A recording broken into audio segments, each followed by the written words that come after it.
The northeast of India is an enchanting area cozily placed amidst the captivating lore of the eastern Himalayas.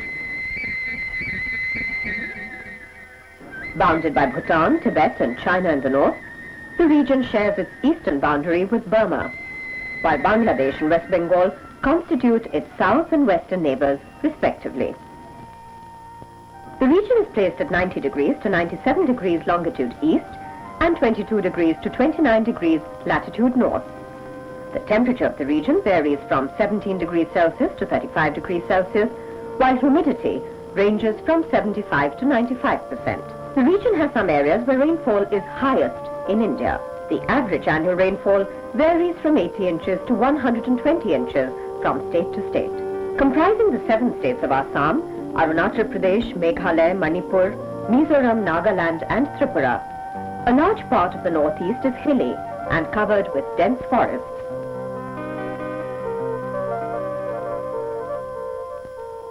The mighty Brahmaputra and its innumerable tributaries flowing through the region have enriched the valleys and added color to the canvas of blue hills.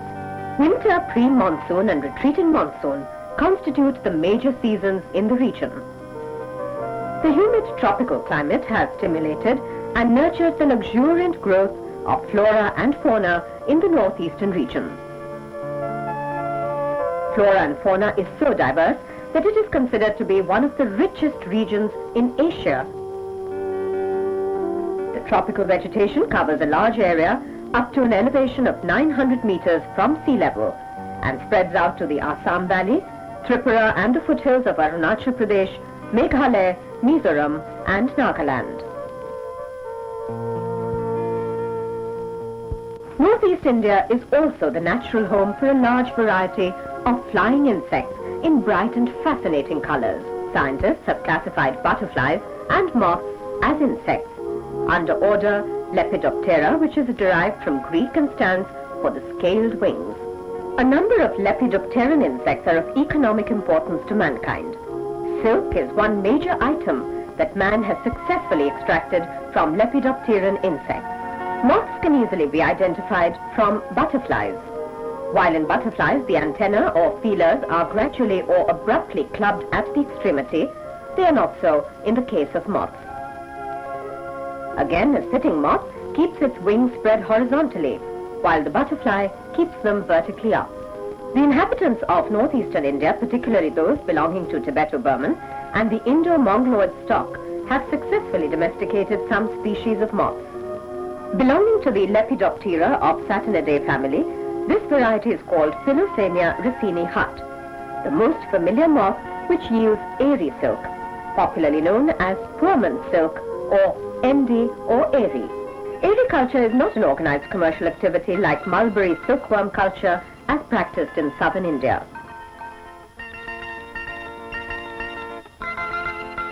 For some of the tribals in the northeastern region, the pupae is a delicacy, and the cocoon containing silk is only a byproduct. The tribals sell worms and pupae in the market to derive some income out of it, apart from using some cocoons for spinning in their homes as a subsidiary household activity. Let us take a close look at the life cycle of airy silkworms. Emergence of airy moths occurs generally during the morning hours. Freshly emerged moths crawl to a convenient position, stretching out their sac-like bodies and expanding their wings, assuming a bright grey color. The male moth is energetic while the female is rather passive and remains suspended in a stick, only occasionally attempting to flutter its wings. While mating, the male moth clasps the female by a pair of chitinous hooks situated at the posterior end of the abdomen and remains motionless. Mating lasts for 24 hours, followed by laying of eggs which starts at night and continues up to 36 hours.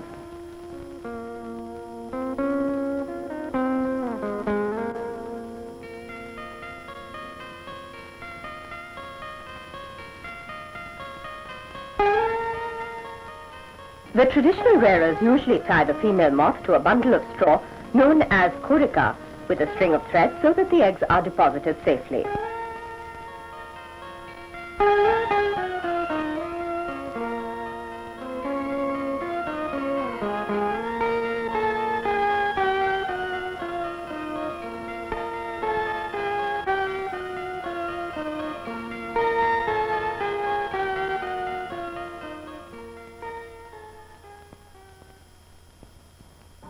establishments, each moth is compulsorily examined carefully so as to detect and eliminate pebrine-infected eggs from the collection.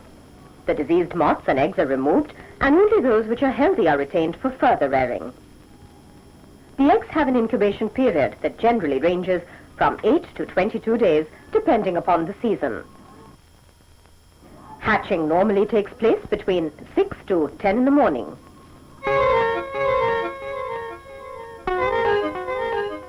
Aerie silkworms feed on various natural host plants.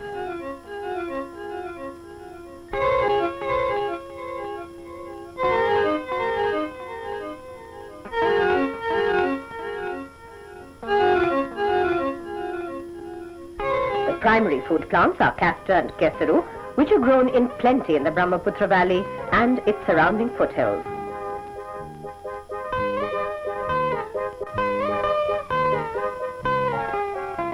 Castor is an annual or perennial plant which is propagated through seeds.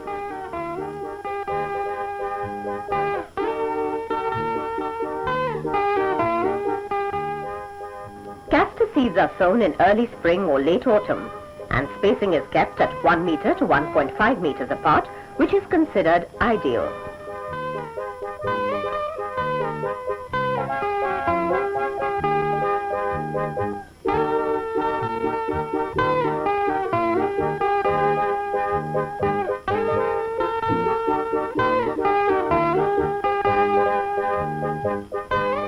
The red variety of castor is preferred to the white powdery variety for successful rearing of Aerie silkworms.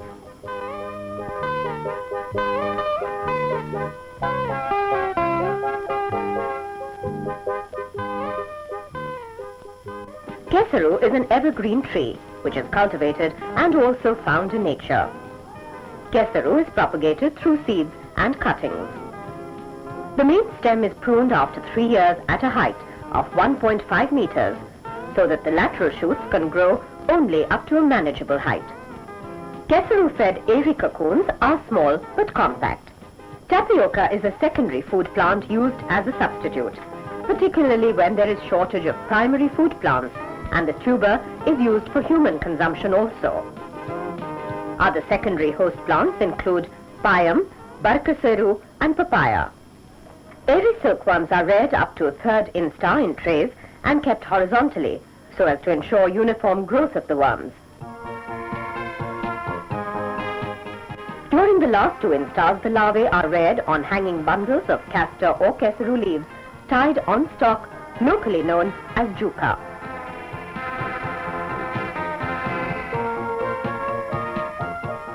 The Aerie silkworms shed their skin 4 times during the larval period.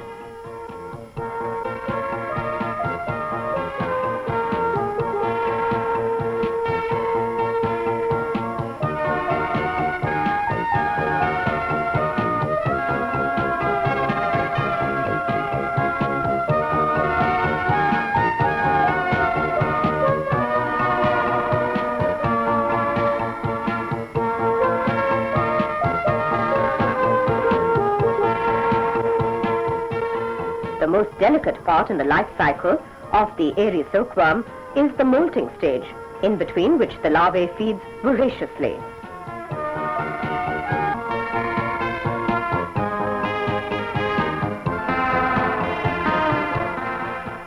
The worms mature from the 5th to the 7th day after the 4th molt, and the male matures earlier than the female worm.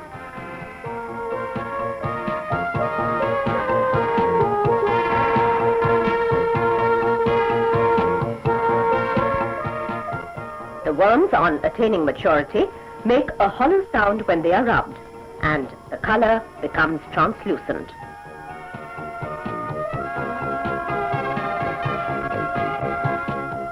Thereafter they are picked up and transferred to a chandraki or jali, which is made of bamboo and dried leaves with twigs.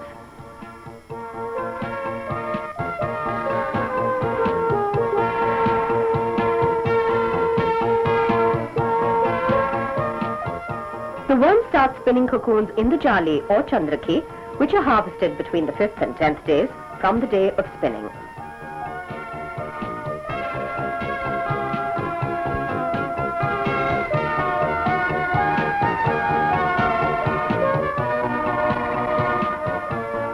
larvae passes through the intermediary pre-pupal stage and then transforms itself into a pupae inside the cocoon.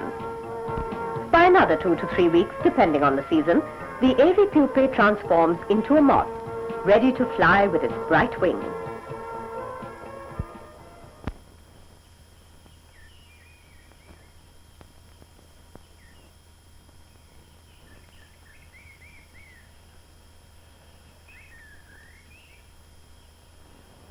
The airy silkworm is more disease-resistant compared to other silkworms, such as mulberry, muga, and tussar.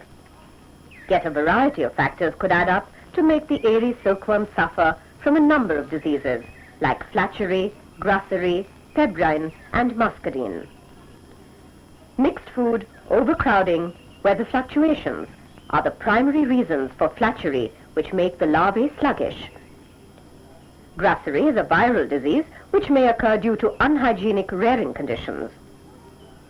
Pebrine, which is considered as one of the most dangerous and damaging diseases, is caused by a protozoan parasite. The disease can also occur to a great extent by secondary infection due to touch and contact. The disease infects the silk glands, renders the larvae weak, and the cocoons become flimsy. The moth finds difficulty in emerging from the cocoon, while the wings become distorted and dull, lacking luster.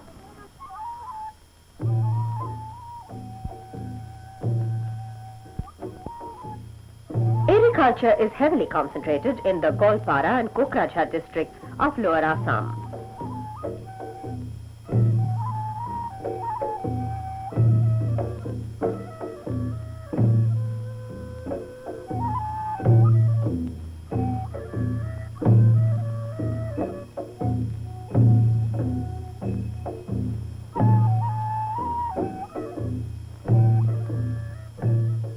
It is also practiced in a large scale in the North Kachar Hills and Karbi Anglong districts of Assam.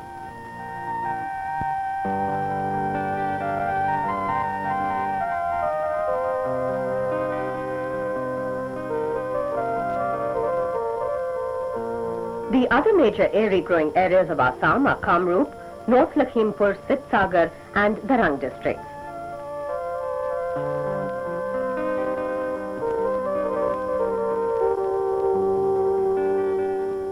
The other states producing airy cocoons are Manipur, Mizoram, Arunachal Pradesh, Meghalaya, Dimapur district of Nagaland, and certain pockets in Tripura.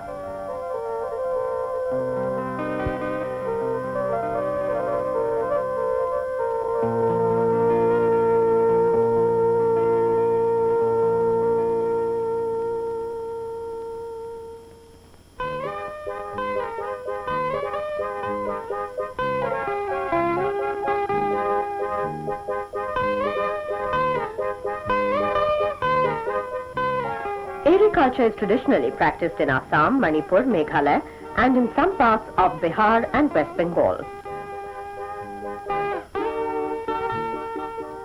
Most of the cocoons produced are used by hand spinners, although a part of the production is also sold outside the region.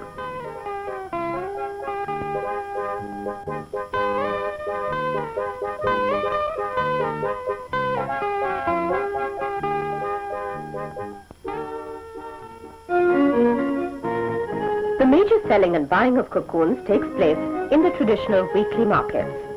The entire business between the rearers and weavers is still in the hands of traders, who buy the produce at very low prices. Regulated markets are yet to be established. Till then, the rearers, spinners and weavers will continue to remain vulnerable. Agriculture is yet to become fully commercial. However, thousands of families have been earning their livelihood for years from agriculture in a modest way. Therefore, there is a need to forge a proper technology from the plantation to the finished product and its outlet, to be covered by a sound marketing system, so that the primary producer gets a fair and remunerative price for the product, that is cocoons, silk yarn, and the fabric. The spun silk mill at Jagirod, Assam, is a major consumer of airy cocoons for production of yarn of finer counts.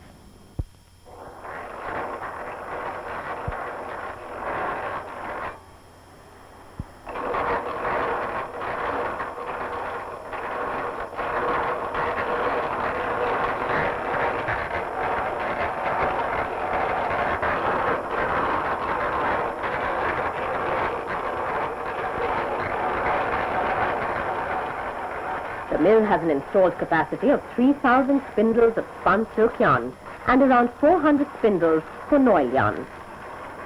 Eri spun yarn is in great demand because of its suitability for blending with muga, polyester fibers, etc., out of which very high quality fiber is prepared.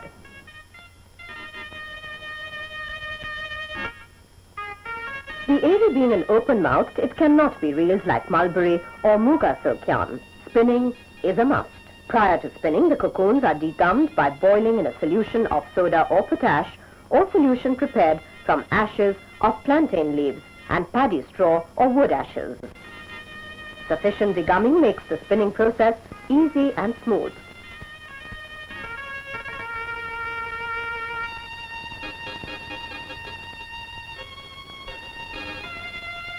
The village folk use the traditional zakuri for spinning, and of late the ambar charkha has been introduced to spin the Eri cocoons.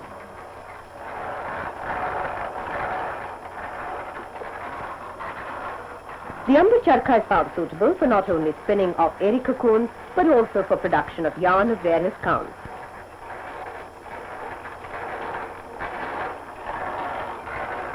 Fabrics like chadar and scarves are the main items produced in Assam out of Eri silk.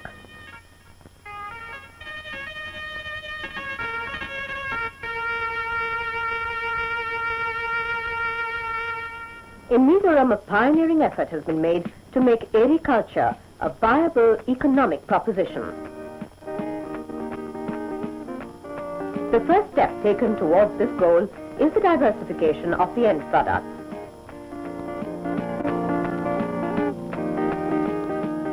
The Eri silk quilt is light and warm, and the price is reasonable. The innovative and imaginative Mizo womenfolk have also started designing popular items like wall hangers, attractive carpets, etc. out of Eri silk, which has great export potential. In Nagaland, mature Eri silkworms are spread atop a rectangular trough to spin their cocoons.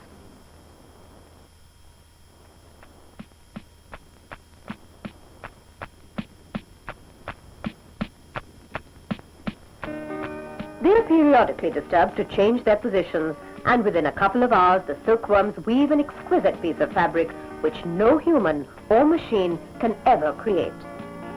It is soft, warm and very delicate to touch, and is used mostly as quilts by the local people.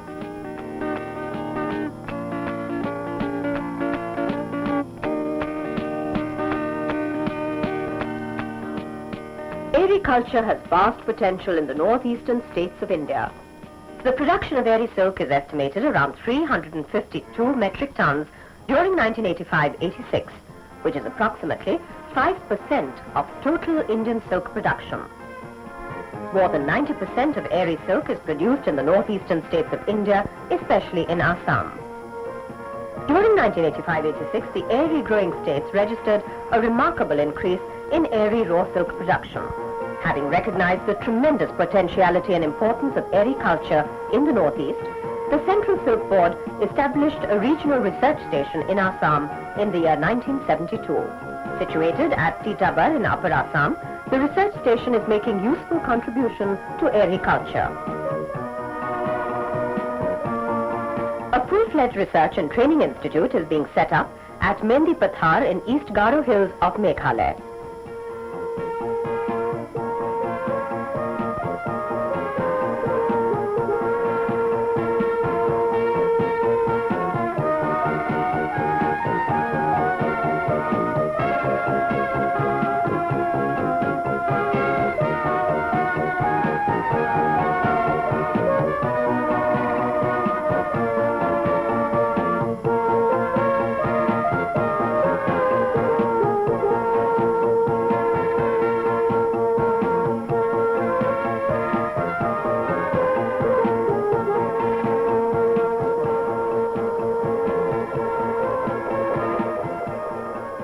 The institute will provide facilities for better research and development of Eri silk culture in the region.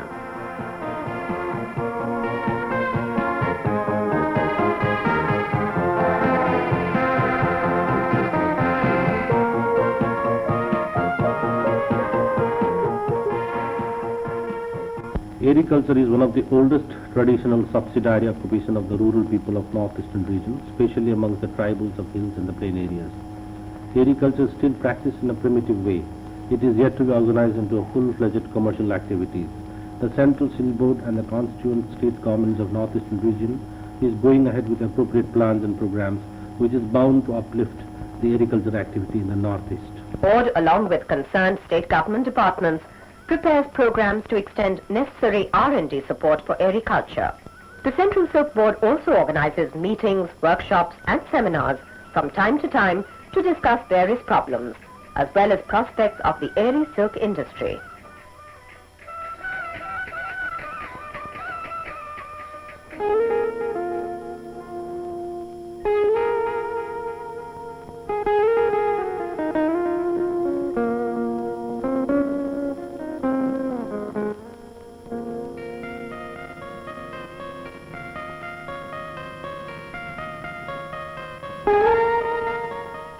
The Central Silk Board is expanding its network in the region, and with its firm commitment to the cause, it is bound to usher in a new era and a brighter tomorrow for the entire airy silk industry in the Northeast.